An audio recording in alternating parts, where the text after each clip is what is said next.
Well, hello, boys and girls. What's up? What a wonderful day it is today in our money-based economy.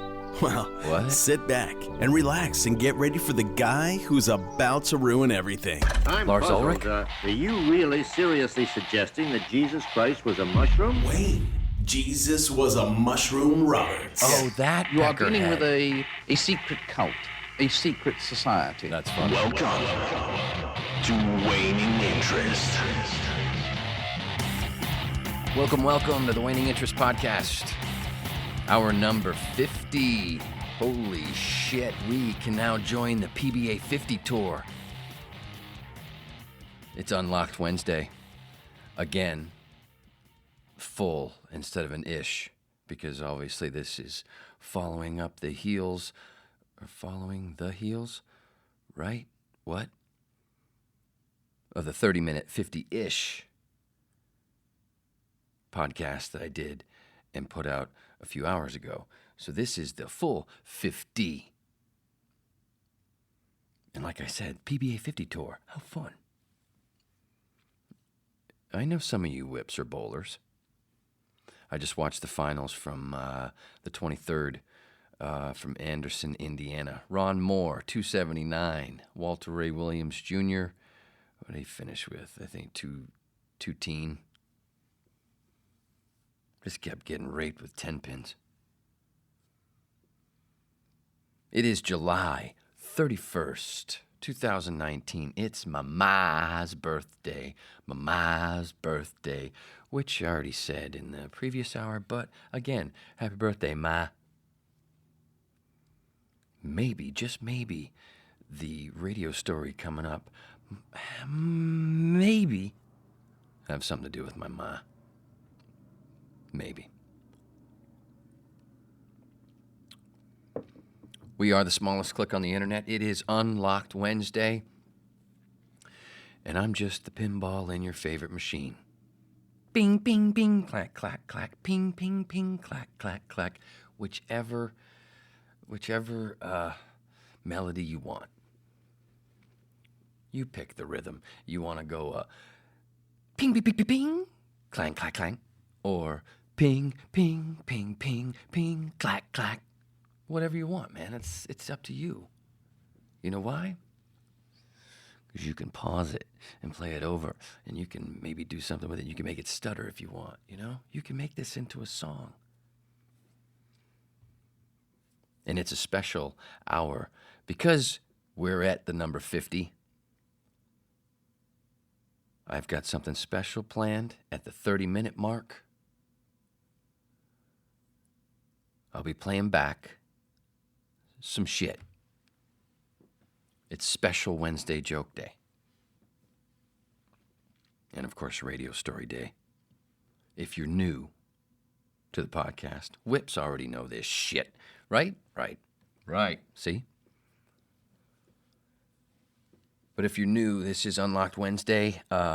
Mondays and Fridays are Patreon hours.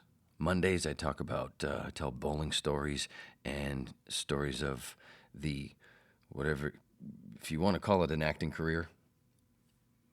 And it's not the, I did this, I did that. It's not like an award show. It's funky stories. You know, like almost pissing myself from the trailer shaking from an earthquake. I mean, literally almost pissing all over the place because when it happened, I was in the toilet taking a piss. That's not true, but it's sort of an example of kind of the kind of story. Take two, but it's an example of the kind of stories that I tell on Mondays. Same thing with the bowling. And then on Fridays, voiceover stories, same kind of deal. Album of the week. What was last week? Oh, Smashes, Thrashes, and Hits Kiss, because of the, I told the story of how we used to go out on the lake when it was frozen on Crystal Lake at night and get the Buick going to about, I don't know, it seemed like at least 50, 55 miles an hour at some certain points where the lake had been plowed off for stuff, ice fishing and shit like that. Smashes, Thrashes, and Hits blasting like, shout it, shout it, shout it out loud. I mean, just blasting, stoned, a little bit drunk. This was 1988, maybe early 89. And then cut the fucking wheel. And it's dark. This is Like I said, midnight-ish. I might not have said, but I did there. Totally dark, going across this gigantic lake on it's frozen over. It's dark. Music blasting. Cut the wheel. Zing, zing, zing, zing. That's some wild shit. We knew how to party.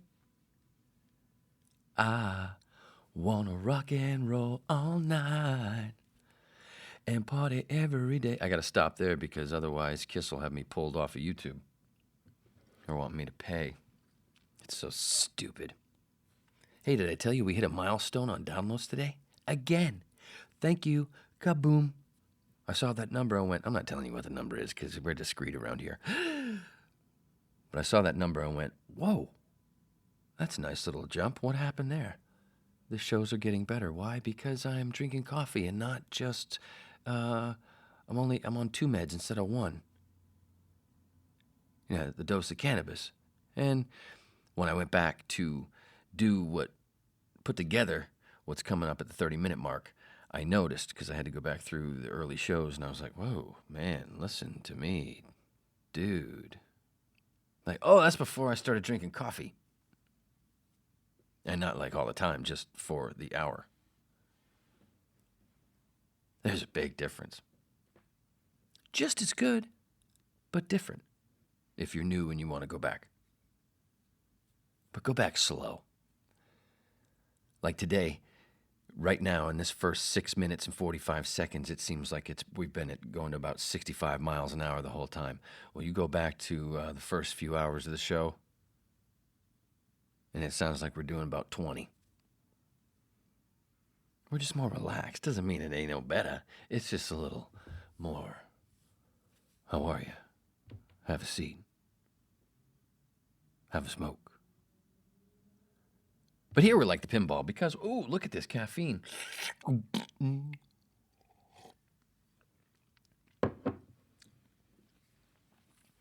So yes, little as $2 a month, you could be a part of the Waning Interest Podcast pack. Did I say that right? Yep. $2 a month at the Patreon page, and 3 hours a week. That's $24 a year. That is nothing. Well, it is to me, but nothing, especially nothing to your rich friends. And we're all about my people's power, no ads. Can you tell? No ads. That's one of the best parts about this podcast. People just want to hear me do this, what I'm doing now. And they don't want to hear, hey, can I tell you about this hemp thing? Hey, can I tell you about this cannabis thing? Hey, let me tell you about this aquaponic shit. Hey, can I tell you about Jack Verde sauce? No, you don't want to hear that. You wouldn't mind if it was like there are banners for it on the website when I finalize the website. That's not a big deal. But they don't want to hear me talking about ads, and that's what I came from, and I don't want to do anymore. Being part of the voiceover world, that's what you do. And sometimes commercial, on camera. I stopped doing the on-camera commercials a long time ago. I didn't want my face associated with any product. Take 2. I didn't want my face associated with any product that I would either hate at the time or knew I would hate in the future. Boy, has that come to fruition. But voice, that's different. Somebody's going to do it. And voice is what I chose. Where was I? Whoops, coffee. So I'm done. I'm kind of done with ads. I mean, if it's a company that I like, and it doesn't have to be, I'm not talking with my celebrity, but an actual voiceover gig, I'm not going to do it if I don't want to do it. Like, I don't do political shit. But with this podcast, no ads. Sponsors? Maybe. But either way, $2 a month for 3 hours a week, sometimes 3.5, sometimes 4. All those promos, the production quality. I put a lot of work into this shit. How's that for a guilt trip? Stop. I will. $2 a month. $24 a year. That is nothing. And like I said, tell your friends. We're like Guns N' Roses and Junkyard around here. Peebles Power. Word of mouth. Share my promos. Promos are funny. You don't have to share, hey, check out this whole hour. Or check out this 30 minutes. Hey, check this promo out. Maybe you want to hear a whole hour. Share the promos. That's what they're for. And that's Joe Cruz that you hear on the front and back of those promos, and you heard at the open of every hour. His website, cruzvo.com, should be there in the description. You want a voice guy? Another different voice guy besides me? That can also do quality production if you need a little bit of that. You can't go overboard. He's an old man. But obviously you will be choosing quality. The email, waninginterestpodcast@gmail.com. Keep it clean, please. Thank you very much. Keep the pictures dirty. Whew. You might be Yukata. Take two. Again. You might be here from iTunes, Stitcher, YouTube, TuneIn, Google Play, Laughable, Spotify. Either way, thank you very much. I truly, truly appreciate it. It might not sound it right now, but that's because I'm burning my fingers. Is that really true? No. No, seriously, thank you. I hope you are enjoying. I hope you will continue to enjoy. And I don't want to do... See, this is like an ad right here, just saying all that stuff. And make sure you subscribe. If you are on those, if that's where you have come across, whichever platform, do the subscribe thing, especially the YouTube and the iTunes. Or, I'm sorry, Apple Podcasts. Maybe you're hearing this 3 years from now going, what the hell are you talking about, dude? What's Spotify? Who knows? But that's why I give the date on each one so you know, oh, I know what he was talking about now. I can do the homework. There's a goop. Maybe Google will be gone by then. But again, Mondays, bowling stories, acting stories. Fridays, VO story, album of the week, and the Friday psychedelic movie / series. Last week was a movie called The Trip, written partially by Jack Nicholson. What will we come with? Too many take twos. What will we come up with this week? I don't know. I haven't checked yet. You know what I'm saying? I'm going one at a time here, making this up as I go, like Indiana Jones. Twitter and Instagram, Wayne Roberts 811. Hashtags the whips. Hashtag Waning Interest Podcast Pack. Waning Interest Podcast. You see those somewhere, right? Wherever you are. Well, the whips one, lowercase the, uppercase WIPP, lowercase s. Just saying. I want you to get it right, you know. You know, the peoples, not my peoples, but some of the peoples out there calling me, you know, my dad's a vet. My uncle is a vet. I have cousins that were vets, friends that were vets, were vets. Been pushing Tulsi Gabbard since before most that are not in Hawaii knew who the hell she was. And they say I don't support the troops. What the fuck? Just because I say that I think my uncle died because of Agent Orange that he was exposed to doesn't mean I'm not supporting the troops. It means, hey, I think you damaged the troops with taxpayer money. And that's treacherous, treasonous, all that shit. It's gross. Oh, talking about the 1%, the warmongers. Right. Tell me I don't support the troops. Asinine.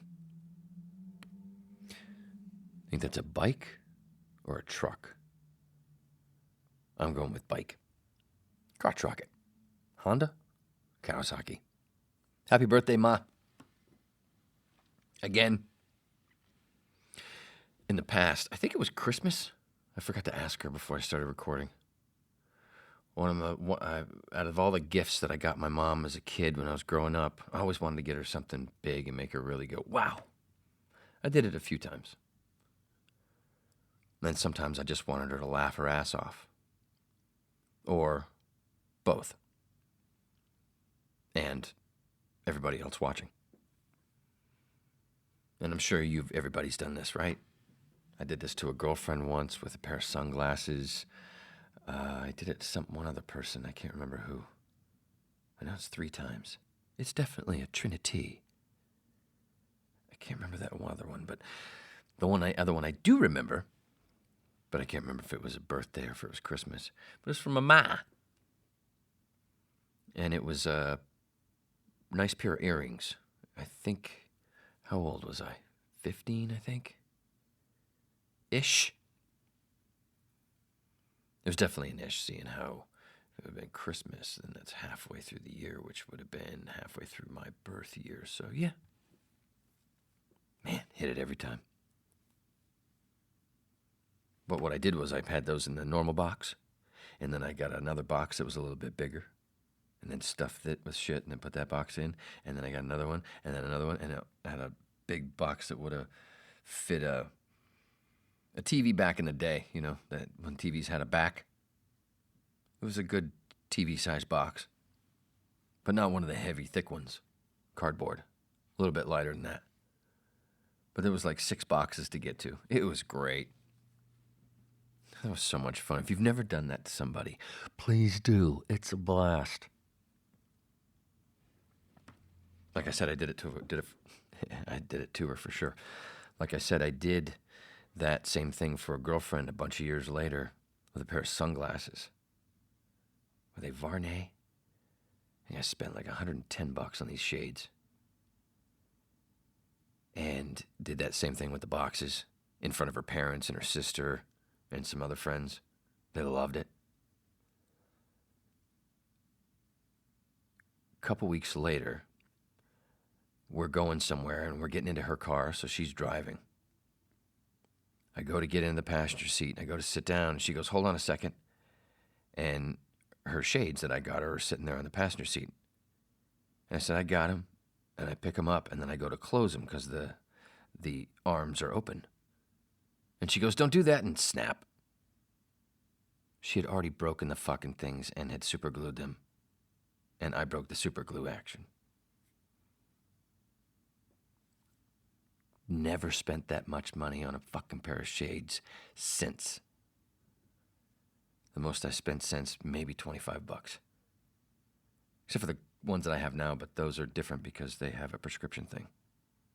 But they can look like sunglasses. They look like, a lot of people say they look like Oakleys. But there's a thing in there I can clip on my like a monocle, but deuce. A deucicle. You know, not just the one eye thing, but a deuce one that can hang on the nose, but it doesn't. But it clips into my glasses that can be shades yellow or black. I got interchangeable lenses. They're special. And I have taken seriously good care of those things for the last 4 years, I think. Damn straight. Happy birthday, Ma. And I'm not telling you what I got her this year. It's much smaller than earrings. And we're discreet around here, like I said, right? Right. Now, a few fixes from the 50-ish, the 30-minute podcast that came before this. I started talking about Ma's and surrogate Ma's, and I got sidetracked and forgot to come back. Like, I've lived in other states, and except for Nashville, unless I can think of somebody. I'm forgetting someone, but in other places that I've lived, I've always had like a surrogate ma. You know, a lady that's, you know, or it's like an aunt, but I would call a ma. Like in Florida, it was Joni Blatchford. Before that, she was in Virginia, but she moved to Florida when everybody else moved to Florida before my dad. Then my dad did, then I did, and then she was there. And out here is a lady named Debbie. A lady named Debbie, and she is a whip. Hi, Debbie. Love you. Dang it. So I started to talk about Debbie before I got myself sidetracked on tangent. I wanted to bring that back and fix that and say, Debbie, I love you. Sweet lady. Has done a lot for a lot of people. And couldn't come any sweeter. I turned her on to cannabis. She says she has never slept better in her life. You're welcome.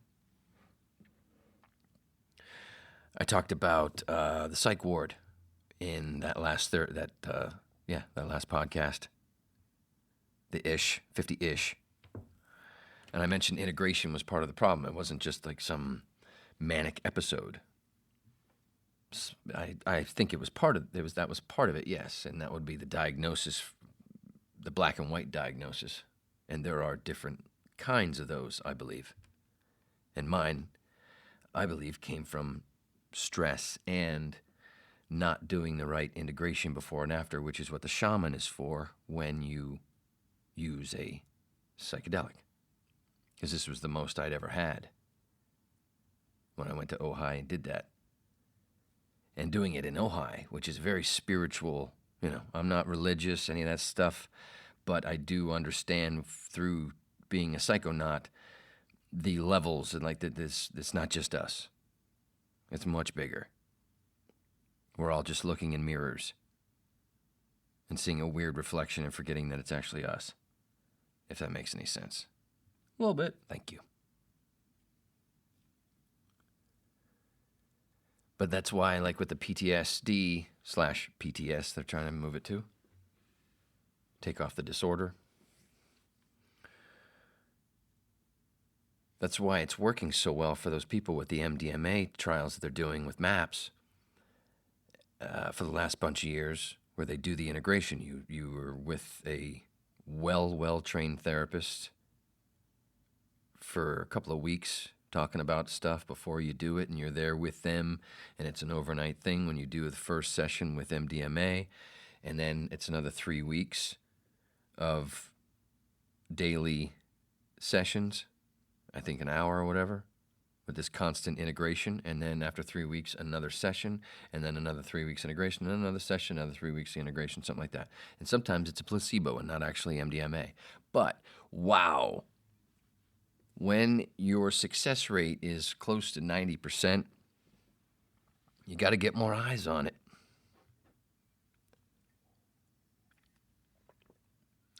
So I believe that my psych ward stay wouldn't have happened if I had and been done my homework. That's why I preach when I talk about psychedelics. You don't fuck around. Respect the mushroom if you want the respect back. Otherwise, you could have some trouble.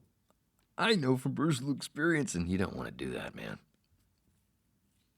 See what it does to people? Look at this, 23 minutes, and you heard what the fuck. Yeah, it didn't surprise you that you heard that I was in a psych ward, did it? Didn't think so. Not me. I said that. You're late. But I believe that wouldn't have happened like it did if I had known more about integration before and after I did that nice jaunt. Because when I did it after, I've done more since, a higher dose since, which is the only dose I can do now when I do it, which is not often, once, twice a year. I've not had that problem again because I went through it. I understood what happened. Haven't had that bliss pop that I mentioned. It'd be nice, but I believe this time around I'd be able to handle it much, much better. Please come. It was so insane. I can't tell you that it was a version of ego death. And if I had been able to keep my mouth shut, which is very difficult when you have that feeling. And all of us have had this, whoa, what was that? That's been like a flash. We've all had that. I had a handful of them before this happened to me in 2012. And they just kind of like deja vus, where, a few times a year, it's like, whoa, really strong. But you cut that in half, the amount of deja vus you have, well, maybe a third. But when it lasts for almost 4 hours, you're like, what the fuck? What the fuck? What the fuck? Oh my God, what do I do? Oh my God, you can't sit still. You're just, whoa. And it's not like you're on, it had to have looked like you're on some kind of speed or whatever, but it's not, I've been on speed. That's not what that was. That was a connection. Because like I said in the previous 30 minutes, one thing that kept going through my head was, this is not just me. This is happening to many people right now across the world. I'm not alone. And that was one of the things that kept me so happy and man, just made it, whoa, but I thought I could, at the same time, I also was going, oh, I think I can send my friend blah, blah, blah, blah, the letter Z, and they're going to understand that I'm saying, I know where you are right now and I love you. They're going to get that just with the letter Z. Or if I just go Z, Z, Z, Z, Z, Z, Z, F, F, F, F, F, F, F, they're going to understand that I said, hey, remember that camping trip we went on and when the dog ate that guy's sandwich and just kind of, the dog was harmless, but the guy got all scared? It was that wacky. But at the same time, I was like, oh my God, can't tell you. The best word is the bliss. The bliss that you hear spiritual people talk about. Not religious people. I'm talking Krishnamurti, Alan Watts, Eckhart Tolle. Like at one point, I tried to tell people, my friends, and that's one of the things that drove me nuts, was they were misunderstanding what I was saying, and I was so clear. I was like, yeah, this is the best way I can explain to you what happened.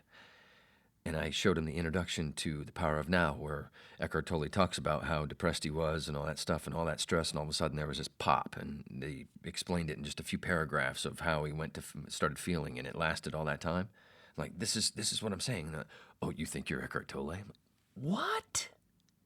What do you say? That's not what I'm saying. I'm saying that's the best way I can explain to you, but he has nothing to do with it. It's the information. That kind of stuff kept happening over and over. And that's what drove it from as high as I've ever felt to pretty much as low as I've felt so far. I think I've felt lower, but it's because of somebody else's stuff. I don't know, maybe getting a shit beat out of me by a cocaine dealer, that was low. That wasn't my coke, though. I was just mad at him because he was selling to an epileptic friend of mine. See, I was the Kyle Reese. You know, right off the bat, you go, oh, you got to fight with a coke dealer, huh? Oh, you must have had a problem. Yeah, I had a problem. You know what it was? I didn't realize that even though after I paid for it, I didn't realize I didn't have to blow him. That's a funny joke. Bam! Hey, today, right before we get to our special presentation, I got to go through the Wolffcann, 2 F's, 2 N's, daily text exchange. Wolffcann, my friend, big Dolphin fan. Nick Bonacani died. He was part of the undefeated Dolphins team, and then went on and he was part of the NFL show on HBO with the Chiefs, Len Dawson and those guys way back in the day. Forget the name of the show, but whatever. He passed. So because Wolffcann, 2 F's, 2 N's, was a big Dolphin fan, I texted him saying, "Rip Nick, tired of saying that." He wrote back, "There's so much about that team that influenced me. It should be stupid, but I've never let go of the idea that you could be with people of like mind and dominate. The collective is always the way." I wrote back, 100% agree. We'd be as badass as ants with teamwork if we all knew our real religion. Seriously, but a slight wink. Jesus was a mushroom. Talk about the psych ward bit, blah, blah, blah. Before I dozed, the Redskins under Gibbs were the same. If the power of the collective ever understood the power of good, because he knows I was a Redskin fan, and we beat them and they beat us once. I said it was a good run. Wait, both teams were known for cocaine. And so were the Cowboys. Science! Apparently, that's what put him to sleep. Not just because he was 3 hours ahead of me on the East Coast, but my motherfucking jokes. Well, here we go. Taking a bunch of the Wednesday jokes, I wrapped them in to sound like a 9-minute set. Ladies and gentlemen, welcome to the stage, Wayne Roberts. I know what some of you are saying to yourselves. I think I bought cocaine from that guy once. Or twice. You're welcome. First up, if we're going to get anywhere, let's get the red elephant out of the room. Yes. I work during the day on Hollywood Boulevard taking pictures with silly tourists as Mark Wahlberg. It's fun because I don't have to wear a costume. I just have to squat a little in the pictures so you can't tell I'm too tall to actually be him. I am part Native American, the Abenaki tribe, and what's twisted is the name Wayne actually means wagon driver. So when we played cowboys and Indians as kids, I just made it easy on everyone and attacked myself. So I'm single, and like everyone else, I find dating very difficult because of restraining orders. Hack. Telling a woman that maybe aiming for a relationship that I've had a restraining order is wild. Up and screaming out of the room they go, like my dad being told it's time for rehab again. Or they're screaming straight from my cock like a hooker to a rail of coke. Hack. My legal team has advised me that that joke should go no further. Woo! They said the same about my love life. Biding my time until Kate Beckinsale gets divorced. Or until my daughter's babysitter comes of age. Just trying to do the right thing. My first love was a dental assistant. Met her when I was getting a root canal, if I can say that. Doc said he was going to give me Tylenol 3 for the pain and walked out of the room. She came in, took my hand, looked at me with those turquoise, bloodshot eyes in those perfectly fitting scrubs, tattooed eyebrows. And I swear there was vodka on her breath. Then she said those magic words. Tell him Tylenol doesn't work and he'll give you a script for Vicodin. It was kismet. We broke up while we were in Narcotics Anonymous. Both kept making new contacts and went our separate ways. Hack. Ever have a nervous breakdown? And videotape it? And put it on the internet? Nobody? Good. I don't recommend it. If you'd like to know what it was like to be McMurphy in One Flew Over the Cuckoo's Nest, have at it. You know what? Actually, I do recommend it so you can get an inside look at how shitty people are treated in psych wards. Too much too soon? Topical. I think so as well. Let's not go so deep just yet. We'll make a U-turn and talk about fist fucking.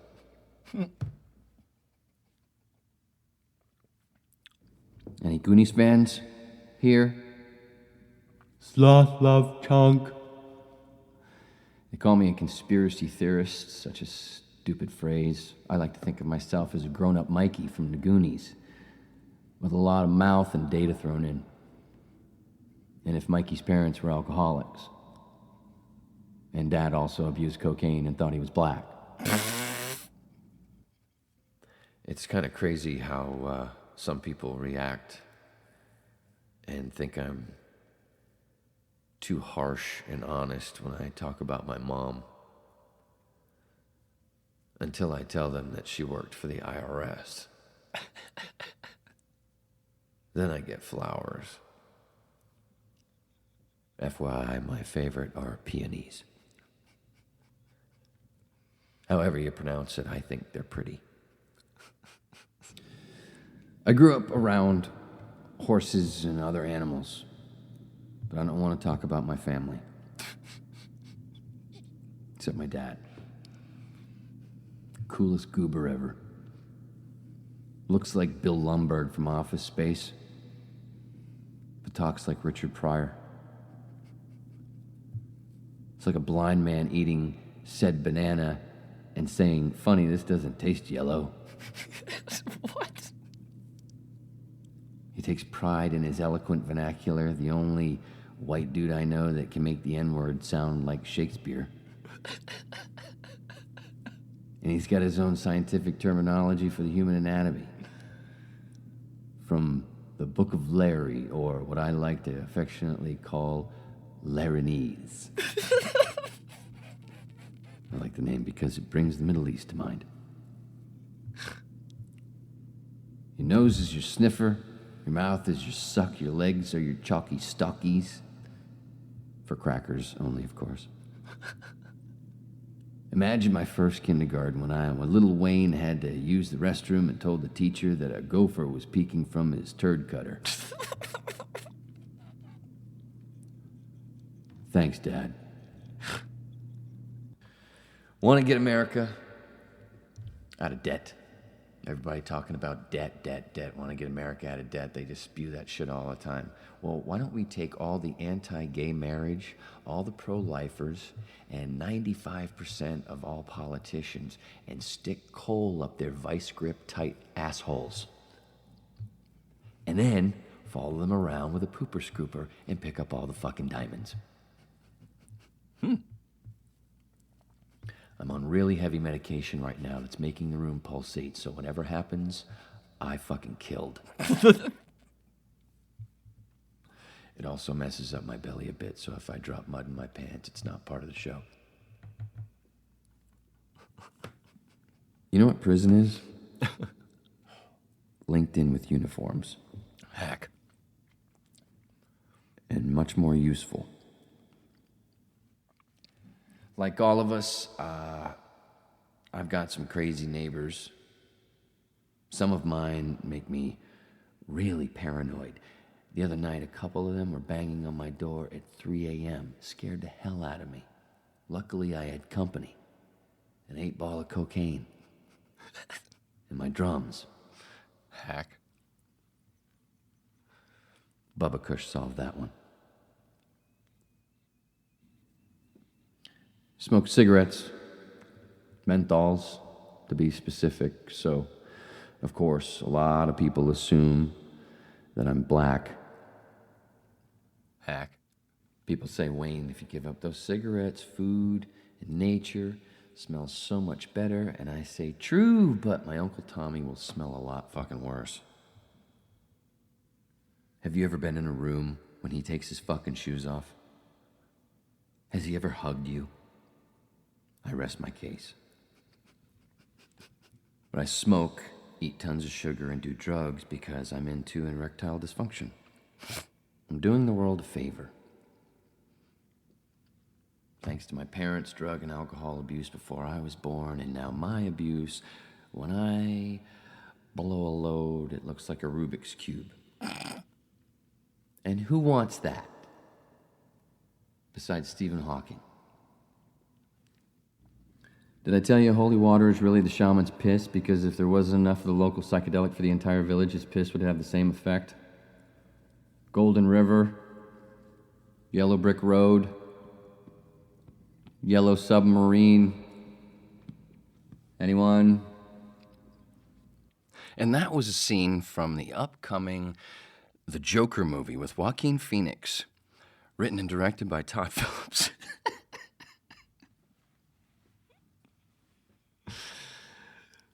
Oh. Anybody that just fucking started listening from the 30-minute mark, going, what is this big bomb? Who's recording this big bomb?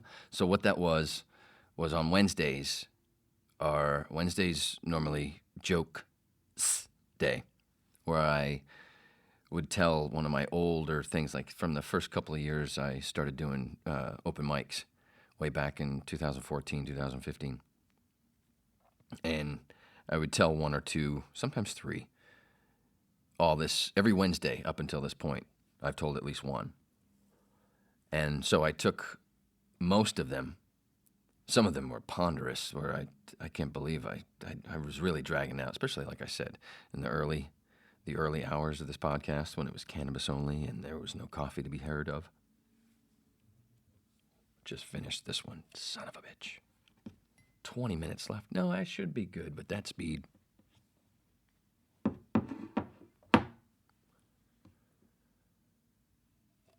So I took most of them and I put them together and put some reverb on so it sounded like I was in an empty room with a microphone. Made it interactive. Why put a laugh track on there? Get your friends together and listen to it, and you all laugh together, and it'll be your own. You got me in there in the background saying certain things. Like I said, a lot of that shit, that's old stuff from, this is 2019, July 31st, 2019. A lot of that shit was, like I said, from 2014, 2015. All of it, not a lot of it. What am I saying? Now, some of it has evolved. Like the cigarette stuff is in another joke that I'm using at the moment.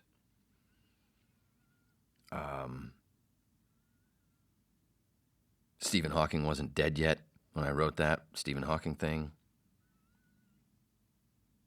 What else? I can't remember, and I can't go back. I don't want to go back. You can go back. You have the power. But you can certainly tell, because I mixed. Take two, Jesus Christ, what a day. You can tell from where the sound changes in the background a little bit, because there's somewhere you could hear the AC from my neighbor.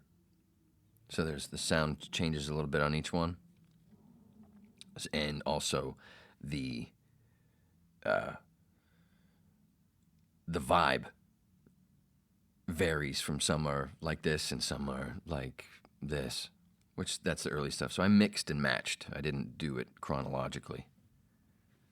I put stuff where I tried to put them as quickly as I could. I didn't want to spend too much time on it. But here's the thing. Imagine if it was actually good. The idea would have been like, hey, that could be like my Live Like a Suicide.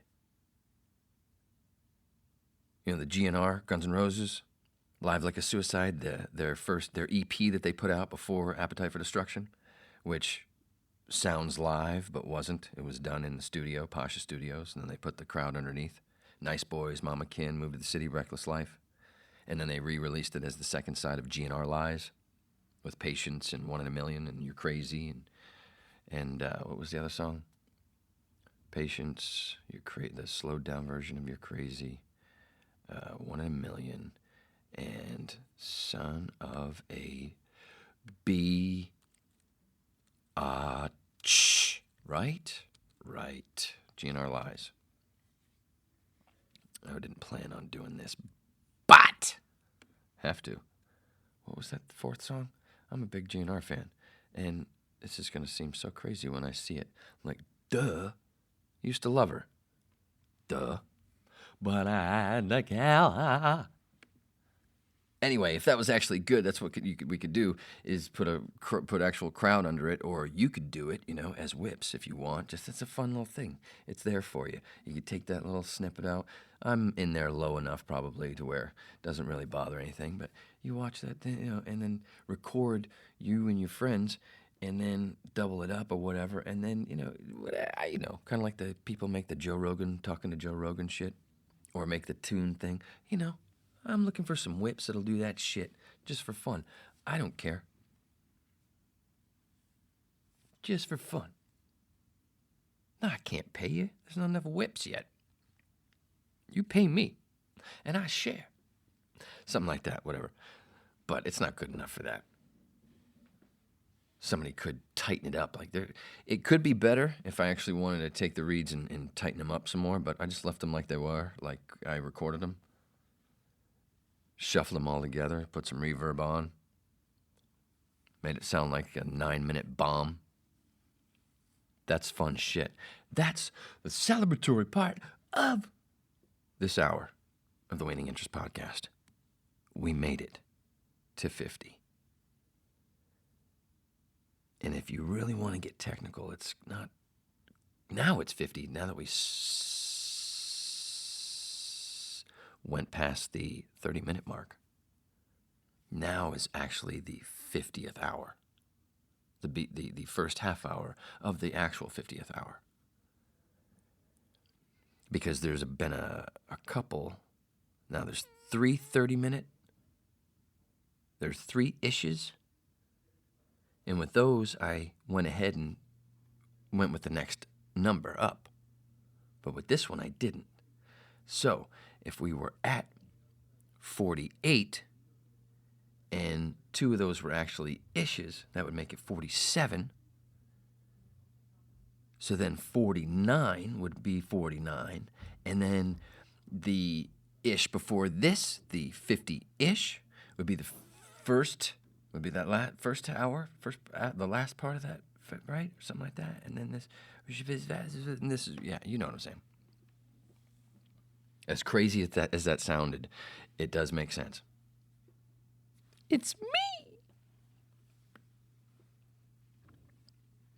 But you certainly can tell the difference with some of those pieces where, yeah, I wasn't drinking coffee, and I'm just, yeah, this was a joke. And I wasn't reading them as to perform them anyway. I was just reading them like I'm talking right now.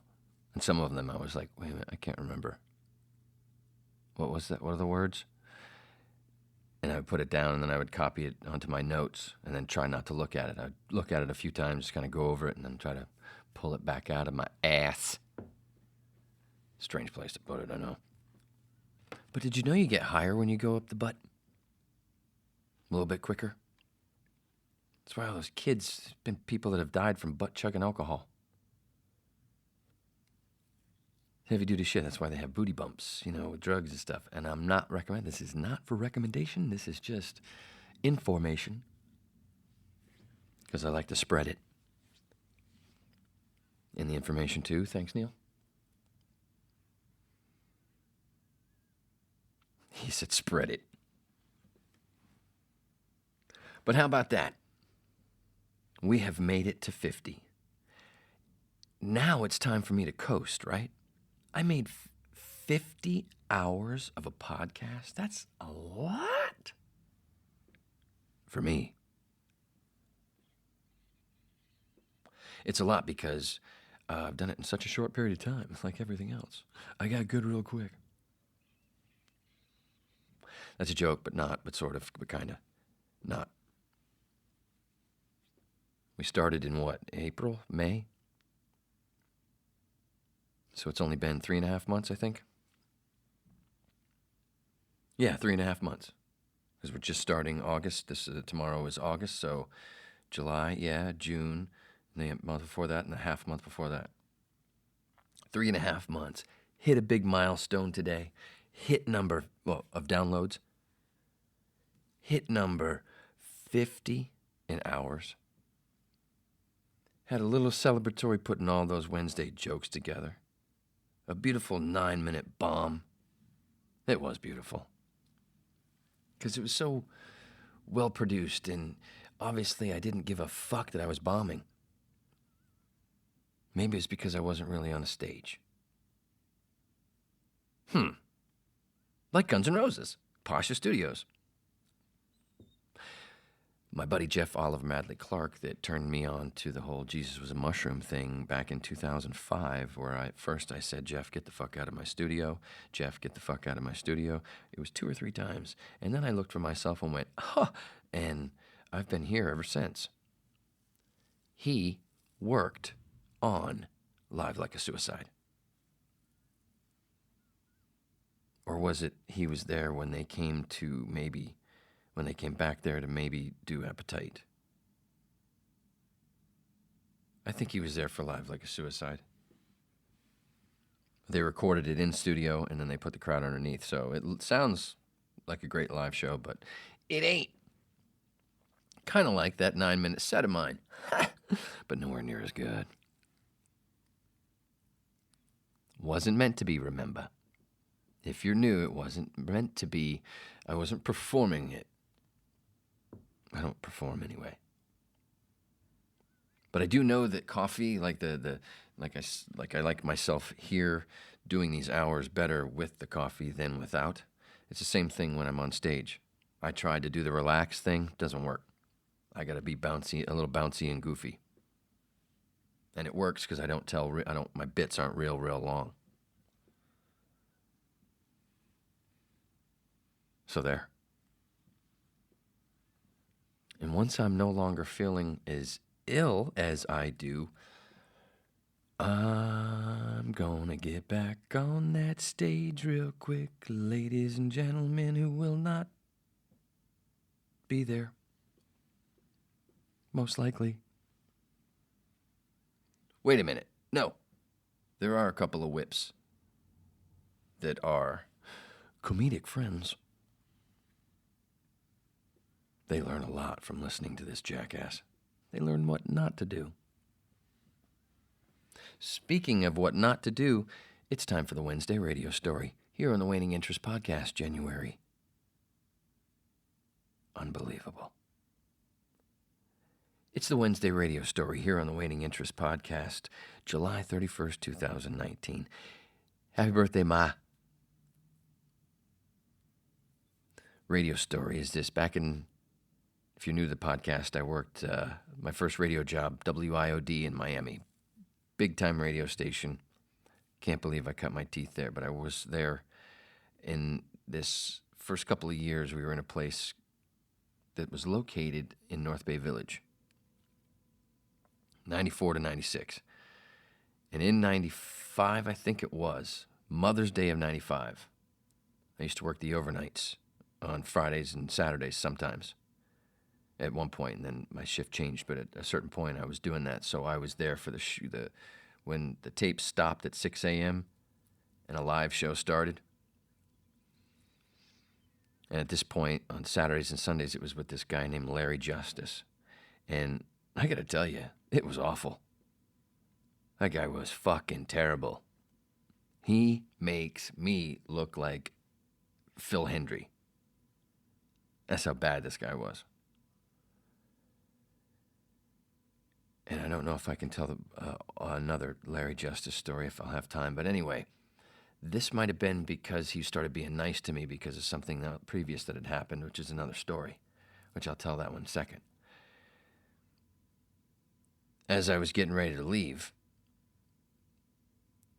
or did I hang out? Oh, yeah. How did I do this? Yeah, I hung out for a bit, and I knew that my mom was working at a place called, in a restaurant in Maine where I grew up, and a restaurant that I worked at when I was 15, 16 years old. Really well-known local restaurant, diner that got really big. I said, for Mother's Day, it's not busy right now probably, so it's this early, so let me call my mom, a little surprise. So we called her on the air. And this is Maine, Hickish area, Pactica, Route 1 Woolwich, just north of Bath. Yeah, can't get there from here. So we call, all of a sudden, ring, ring, answers the phone. Call Farms. Fred Souter still to this day, because he was running the board. Call Farms, as he said to me all the time. Asked for my mom. Put her on the air, and then I did this whole thing with, you're on the air on WIOD, happy Mother's Day, and I think we played some funky music and some fanfare shit. She couldn't really tell what was going on, but I believe I made a tape and sent her the tape on air, because otherwise all she was going to hear was through the phone. It wasn't strong enough. But it was a cool little fun deal early in my career, and I thought it was a cool gift. The reason that Larry Justice let me do that was because New Year's, we had the security stuff in the building where you had a card, and that card on New Year's Day would go for a couple hours until they reset it. So if you stepped outside in those early hours, you had to put something in there, or you'd be locked out of the building. Well, we had tape. We were running tape. Same guy, Fred Souter. The guy who was running the board for Coal Farms. Well, this story, New Year's Eve, he was doing the overnight on Coast 97, which was next door, which was the easy listening station. He worked both stations. We were literally right next door, next room, next studio over. Well, he was running some tape that didn't have any commercials to be popped in, so he was good to hang out for a bit and shoot the shit. I was doing the same thing. Didn't have to worry about the board, and we could hear from the hallway on air, make sure everything was cool. But we stepped outside, celebratory, smoked a little weed. And while we were out there burning, that's when Larry Justice showed up. You know, terrible talk show host, shouldn't have been on the air at all. Made me look like Phil. Did I say that already? Yep, thanks. Well, he doesn't know we're smoking weed, but he pulls up and he sees the piece of wood in the door, and me and Fred tell him, oh, that's so, you know, we don't get locked out or whatever. And we're in the back, in the back part of the building. And he goes, oh, okay, and we explained why. You know, your thing won't work. Now, in my studio, the WIOD control room, that was who had to buzz people in the front in order to get in through the security if they didn't have a card. So now I'm out back. Nobody's coming in for the front anyway, that I think. We're a little high. Larry goes in. Me and Fred decide to go in after a few minutes. And then we continue talking slowly up the stairs, and then we're outside in the hallway outside my studio and his, still shooting the shit, blah, blah, blah, for a few minutes. But we had taken the thing out of the door in the back, by the way. We decide finally, oh yeah, let's go make sure our tapes are cool. He goes to his studio, I go into mine. As I step into this IOD control room, all of a sudden I'm hearing this, hello, hello? Out of this little camera and this little speaker. I'm like, hello? They go, who's in there? And I go, Wayne, who is that? And I can see, but it's really bright, so it's shiny. It's too bright, so I can't really tell. And I go, Larry? And he goes, yeah, buzz me in, goddammit. And he's all pissed off. I'm like, okay, what's going on? So I buzz him in. I'm like, what the hell is his problem? Well, he's not, I'm still in control of that control room. And up until the top of the hour, and then he's going to go on the air, and Fred's going to be his board op, come over from the other station. So it's my room. Well, he comes into that control room, screaming at me, Jesus Christ, why the hell? I've been standing outside all that time, and blah, blah, blah, blah. I go, dude, stop yelling. What happened? What's the problem? Why are you yelling at me? I was locked out. You guys took the wood out of the door in the back. I went outside the front to get the papers. I came back in. I couldn't get in because the thing wasn't working. Did you put a board in the door? No, goddammit. No. Oh, okay. Well, so I'm stuck out there, and then I walked all the way around to the back to get in there, and you guys are taking the board out, and I had to go all the way back to the front to buzz the thing. I'm like, oh, sorry, dude. Sorry. If you it's not all my fault. You could have put something in the door in the front when you went and got the papers. But okay, all right, no problem. But don't fucking yell at me anymore. And he keeps screaming. He goes off into the studio. And I tell Fred what happens when he comes in. I go, dude, that motherfucker. He's not talking to me like that again. Well, I'm packing up. The show starts. He's getting his thing going. His awful show. And he decides to all of a sudden be a nice guy and say, I got to say something right away. And he does this little apology to me on the air. And I'm in the control room, and he's saying this stuff, and I'm not on the air. But then Fred turns the microphone. I went, thank you, Larry. Just don't let it happen again. Fred immediately popped the mic off for the control room so he could laugh, and Larry wouldn't hear him. Pretending he was getting carts. He was laughing so Larry could. I really didn't like this guy. Nobody did. Let's just say he wasn't on the air much longer because it was so bad. Everybody realized it and said, what the fuck are we doing? And that is when I got my first on-air job. Not really, but whatever. That was the radio story for this Unlocked Wednesday. You're welcome. Watch Redacted tonight. Jimmy Dore Show, Kim Iverson, Kyle Kulinski, Abby Martin. Look for yourself. I'm just here to be a fun babbling lecturer. Remember, we're all Neo, AK1. Sorry, ran long. Had to bump comedian Snatch Boogalach. Thanks, Gary. That was fun. Daddy loves you.